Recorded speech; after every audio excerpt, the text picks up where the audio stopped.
Equations with variables on both sides. We're getting into the good stuff finally. We covered one-step equations, two-step equations.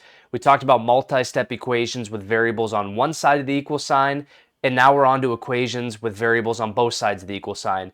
Now, the only topic that we're not covering in this is what happens if we get infinitely many solutions or no solution. Those are equations with special cases, which you'll see in the next video. For this one, we're going to have one solution for every single one of these, but it's going to involve combining like terms, distributive property, as well as variables on both sides of the equal sign. Also, for people that have been watching and entered the giveaway, today is December 5th indeed. I did leave a comment on anybody that won on the two-step equations video, so please make sure to check that out if you got that notification. I do have to ship it to a few of you, so please make sure to reach out to me via email so you can get the nice new blue TI-30X IIS calculator for following along and staying tuned and supporting me when we hit the big 100 subscribers. I believe we're almost at 140 already, which is awesome. And now our next goal is let's make it crazy here and let's go for 10,000. Let's skip past the 1,000 mark and let's get people to enjoy the best subject in the world, which is mathematics. Now, without further delay, let's get into equations with variables on both sides. Now, if you've watched my other videos when I'm talking about one-step equations, two-step equations, multi-step equations, I always have my students draw a line right down the equal sign separating the left and the right side of the equation. So that's what I'm going to do right away in number one. This just helps students visualize whatever they do to one side of the equation, they need to make sure that they do the same on the other side of the equation as well. And that line helps them visualize, well, if I did it to the left side of the line, let's do it to the right side of the line as well. So I listed all of the steps that we want to follow to make sure that we do these successfully. Sometimes there might not be distributive property or combining like terms in the problems, and that's okay. We just skip the first step. And then we move on to number two, where we want to move the variables to one side of the equal sign, and then finally isolate it and get the variable by itself to get our final solution. Now again, keep in mind, we're not doing ones that have infinitely many solutions or no solution until the next video. So all of these are going to have one solution, x equals something. So let's go ahead and take a look at number one. We have negative 14x plus 11 is equal to 8x minus 9. The first thing I want to check to see is, well, do we have distributive property and combining like terms? Well, distributive property has to have parentheses with a number next to it on the outside. And I don't even see parentheses for number one. So there's no distributive property. And then when we're combining like terms, we can only combine like terms if they're on the same side of the line or the equal sign. Well, negative 14x and positive 11 are not like terms. The 14 has a variable with it, and the 11 is just a constant or a plain old number, so we can't combine those. And same thing for the other side, 8x and negative 9, well, those aren't like terms. So we skip step one entirely, and we're on to moving the variables to one side. And it doesn't matter which variable you move over. You could move the 14x over to the right side of the equation or the 8x over to the left side. Regardless, you're going to get the same answer. So I'm just going to pick one, and let's subtract 8x. So 8x is currently positive, so I am going to subtract 8x directly below it. So minus 8x. And then on the other side, we want to make sure that we write minus 8x directly below the other one that has the variable x in it. We show our cancellation. 8x minus 8x is 0. Those cancel out completely. Negative 14x minus 8x is going to give us negative 22x. We didn't even touch the constant at plus 11, so we're just going to rewrite that. And then we have equals negative 9. So now we've moved our variables to one side, and now the next step is let's isolate this thing and get it all by itself. But what's stopping us right now is there's a plus 11 and a negative 22 still in the way. We always want to get rid of the number that doesn't have the variable next to it, which is your constant. So how do I get rid of adding by 11? Well, let's do the inverse or the opposite and subtract by 11 on both sides. So we're going to do minus 11, minus 11, plus 11 minus 11 are inverses or opposites, so we can cancel those out. We end up getting negative 22x is equal to negative 9 minus 11 is negative 20. And now, well, how do I get x by itself? It's currently being multiplied by negative 22. Well, the inverse of multiplying is division, so let's go ahead and divide both sides by negative 22. Our negative 22's cancel, but it isn't 0. Negative 22 divided by negative 22 is 1. And well, what is 1 times anything? It just stays the exact same. And we're left with 1x or just x, isolated all by itself, just like we want. Then we're left with negative 20 divided by negative 22. Now, this isn't going to divide evenly, so we know we're going to leave this as a fraction. Okay, we could make it into a decimal, but I think it's more appropriate just to leave it as a fraction here. We have a negative divided by a negative, which is going to be a positive final answer for our fraction. So it's going to be 20 over 22. Now we can simplify this a little bit. Both of these numbers are divisible by 2, so 20 divided by 2 is going to give us 10, and 22 divided by 2 is going to give us 11. So our final simplified fraction answer for this is going to be 10/11 for number 1. Now, you're not always going to get a nice clean answer. You might not get a whole number all the time or an integer. Sometimes you're going to be left with fractions like this, and you have to know what to do. So I figured we'd start this off with a fraction one right off the bat. I wouldn't convert it to a decimal or anything. Typically, the answers make it turn it into a fraction of some sort, not always, but I would just leave it as a fraction and then see if you can simplify it. Or you could do 10 divided by 11 if you get a calculator, or just freehand it. It really just depends on, well, does the multiple choice question or the short answer question ask for a decimal, fraction, or whatever else it needs. Okay, so let's get rid of all that work, and then let's move on to number 2. So let's get rid of all that, and we had x is equal to 10 over 11 for the first one. Now for number 2, let's do the same exact thing. Let's draw our lines separating the left and the right side of our equation. And I noticed this time around we do have distributive property on the left side of the line. The right side, we're kind of in the same scenario. There's no distributive property. There's no combining like terms. So we're only focused on the left side for right now. So let's go ahead and distribute that 4 to every term that's on the inside of the parentheses. So we have 4 times 2x, and 4 times not a positive 1, but a negative 1, because that sign in front of it is signifying, well, that's a negative 1, or you're subtracting by 1. So 4 times 2x is going to be 8x. 4 times negative 1 is going to be minus 4, equals, and then we just have that 7x plus 9 tacked on there because we didn't do anything with it. So distributive property's done. There's no combining like terms here. Now let's go ahead and move the variables to one side. So let's subtract 8x this time. So I'll just do the left side of the equation. We did the right side last time. So minus 8x, minus 8x. 8x minus 8x is 0. That's going to cancel out. We're left with negative 4 equals negative x plus 9. And now we want to isolate the variable and get it by itself. We have our constant plus 9 still there, and we do have a negative 1 being multiplied to that x. Now remember, we don't have to write a 1 there because 1 times anything stays the same, but we don't want to leave it as a negative x. That doesn't isolate it fully, so we want to make sure that we get rid of that negative 1 as well. So let's go ahead and get rid of our constant first here. So we are subtracting 9 to get rid of the addition. So minus 9, minus 9. This cancels out. Negative 4 minus 9 is negative 13 equals negative x. Well, then how do you get rid of negative 1 being multiplied to x? Let's do the inverse and divide by negative 1 on both sides. So showing that cancellation, the negative goes away just like we want, and we're left with a positive 13 is equal to x. Now, if you don't like the variable being written on the right side, that's fine. Feel free to just flip-flop it, and you end up getting x is equal to 13. You're allowed to do this move with no consequence, but if you're dealing with inequalities, well, you're going to have to change the sign. But since this is equations, you're fine to do just this and move the variable to the left side. So our final answer, a nice clean whole number for number 2, as x is equal to 13. So let's get rid of all this work again so we have room for the tougher ones, and we have x is equal to 13.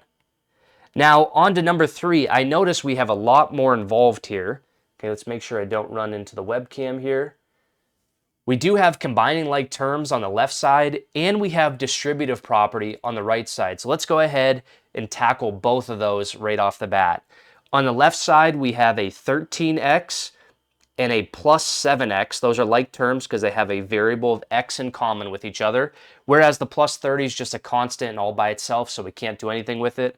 So 13x plus 7x is going to be 20x when we combine those. We bring down the plus 30 because we didn't touch that. We have the equal sign, and then let's go ahead and use distributive property here as well. So 5 times both these terms. 5 times negative 1x is negative 5x. And 5 times negative 7 is negative 35. So step 1 is now fully done. We don't have any more distributive property, no combining like terms. So now let's go ahead and move the variables to one side. Let's go ahead and move that negative 5x to the left side. To get rid of that, we want to add 5x to cancel it out on the right side. So let's add 5x directly below the 20. The 5x's cancel. We're left with 25x plus 30 is equal to negative 35. And now we want to isolate the variable and get it by itself. So I'm just going to move it over to the left side here so we don't run out of space. So we have 25x plus 30 is equal to negative 35. Let's go ahead and subtract 30 on both sides to get rid of that constant. So minus 30 minus 30. We show the cancellation. We end up getting 25x is equal to negative 65. And then how do you get x by itself? It's currently being multiplied by 25. So let's do the inverse and divide both sides by 25. So dividing by 25. 25 divided by 25 is 1. Well, 1 times x is just x all by itself. And we end up getting negative 65/25, which is an improper fraction. And more often than not, probably 99.9% of the time, they don't want you to leave your answer as an improper fraction. So let's first go ahead and simplify this a little bit. I know 65 and 25 are both divisible by 5. So let's go ahead and do that division first. Well, 65 divided by 5 is going to be a 13 up top. And 25 divided by 5 is going to be a 5 on the bottom, and we just want to make sure we have that negative there still. But again, this is still an improper fraction. So how many times does 5 fit into the number 13 without going over? Well, 5 fits into 13 2 times exactly, so I'm going to put a 2 out front. 5 times 2 is 10, so let's subtract 10 from the top. 13 minus 10 is going to give us a 3 in our numerator, and then a 5 staying the same in our denominator, and we just want to make sure that that is negative. So our final answer as a mixed number is negative 2 3/5 for x. Now, if you're told to leave it as an improper fraction, then negative 13/5 is fine. They're probably going to make you simplify it a little bit, but as a mixed number, you would get negative 2 3/5, or as a decimal, you would get negative 2.6. So plenty of different answer choices just depending on, well, what is the question truly asking you to give as a final solution. So we have negative 2 3/5 for number 3. So let's go ahead and get rid of all that work to make way for the toughest one on here before I give you 4 problems to try out on your own in the practice session. So we had x is equal to negative 2 3/5 for number 3. Now for number 4, let's draw our line again, separating the left and the right side. And you're going to notice that there's a lot going on here. I see we have 2 distributive properties on the left side. So we're going to have to distribute 2 different numbers here to each parenthesis. And then we also have another distributive property on the right side of the line as well. So let's go ahead and knock out all the distributive property in one go. So we have 3 times 2x, 3 times negative 1. We have a negative 1/2 times 4, a negative 1/2 times a positive 10. And then, well, what number is being distributed to this parenthesis on the right side of the line? I don't even see a number next to the parenthesis. Well, if you don't see one, there's a 1 there, but in this case, we see a negative, so it's a negative 1. So we're distributing a negative 1 to both terms inside the parenthesis. So 3 times 2x is going to give us 6x. 3 times negative 1 is negative 3. Then we have negative 1/2 times 4. Well, what's half of 4? It's 2. We just want to make sure that it is negative 2. So we have that 3 that I accidentally erased. We have a negative 2x. Negative 1/2 times 10. Well, that's going to be a minus 5. And then we have equals. The 7 is here. Negative 1 times x is negative x. Negative 1 times negative 6 is a positive 6. And now we can check to see, well, are there any like terms that we can combine together? Well, there is. We have a few. We have 6x and a negative 2x that can be combined. We have a negative 3 and a negative 5, which are just constants. And then on the other side of the line, we have a 7 and a 6 that are constants that can be combined together. So let's go ahead and combine those all in one go. 6x minus 2x is 4x. Negative 3 minus 5 is negative 8 equals, well, negative x didn't have any like terms. We'll just tack that on. We didn't do anything with it. 7 plus 6 is 13. So now that distributive property is out of the way, combining like terms is out of the way, we now want to move our variables to one side. So let's go ahead and add x to both sides. So plus x, show our cancellation. We end up getting 5x minus 8 is equal to 13.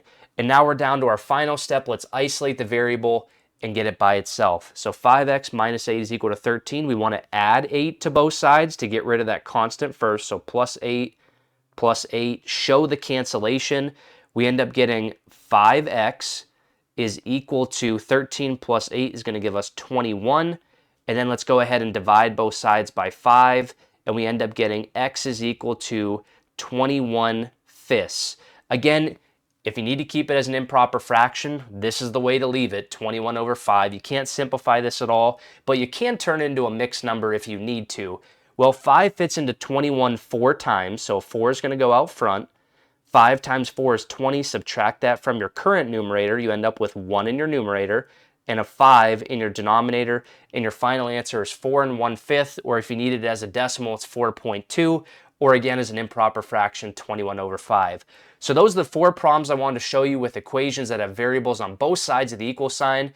But now let's go ahead and give you 4 problems to try out on your own on a scratch piece of paper. Now it's time for the practice session. Nothing better than a little bit of practice, because practice does in fact make perfection.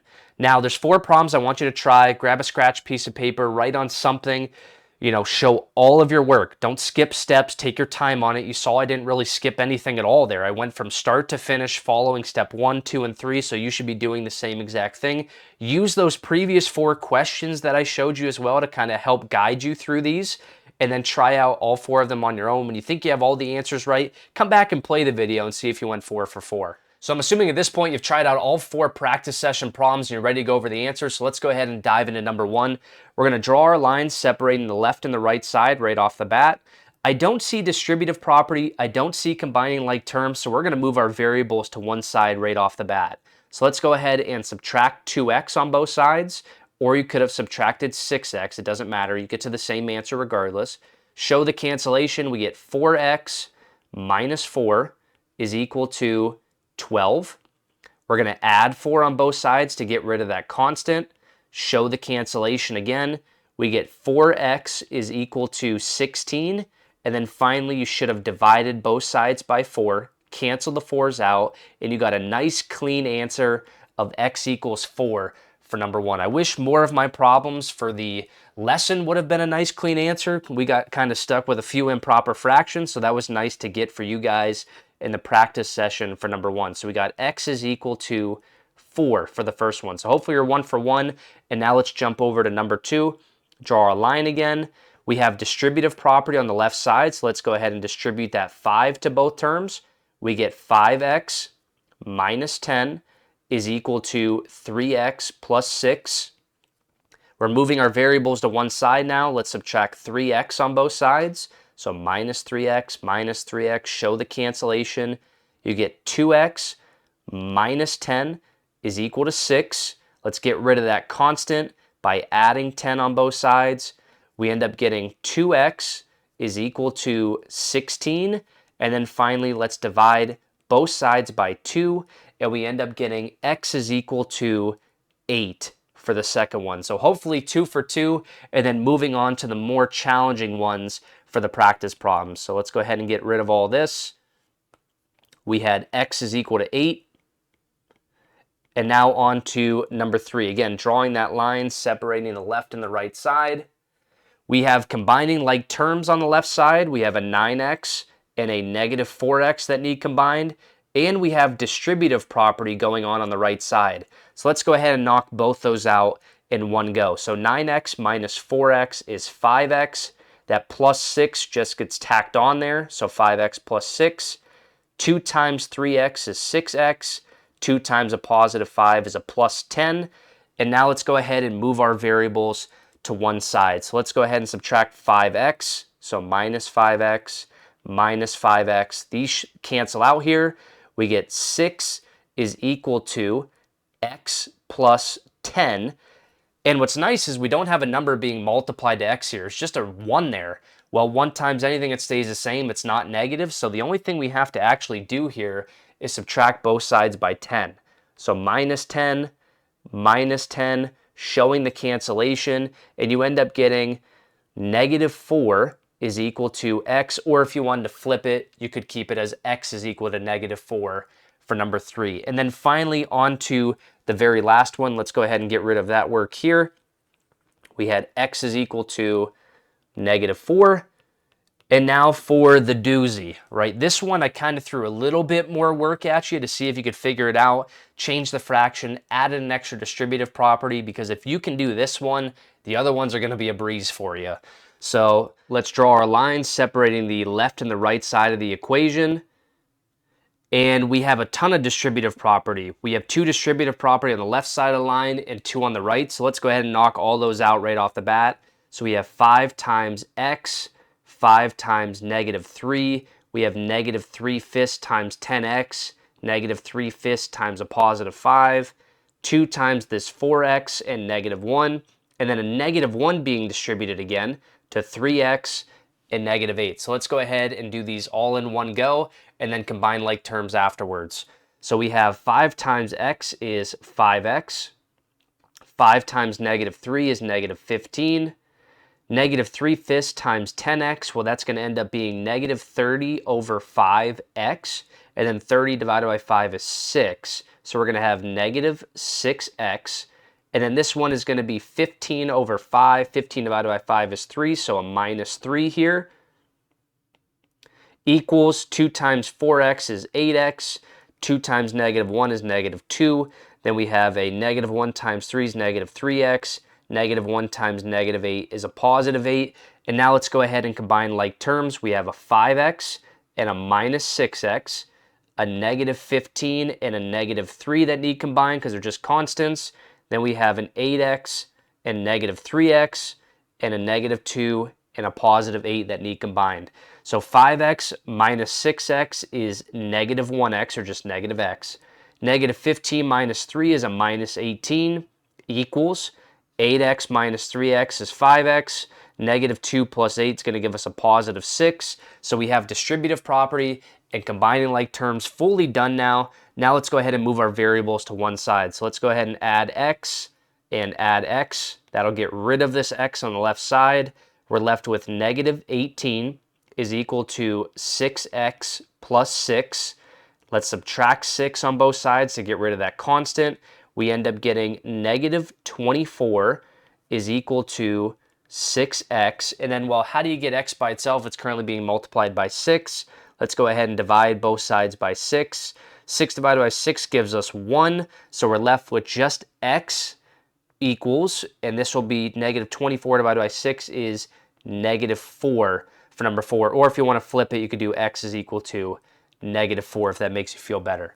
So that's it for the practice problems. If you went 4 for 4 on this, then very, very nice job on equations with variables on both sides. Now in the next video, you're going to see some scenarios that have special cases where maybe the x disappears entirely, and then you have 2 choices. Do you have infinitely many solutions, or do you have no solutions? All of these are just one solution, where if you took this number and plugged it back in for x, this is the only number that makes the left and the right side of the equation true.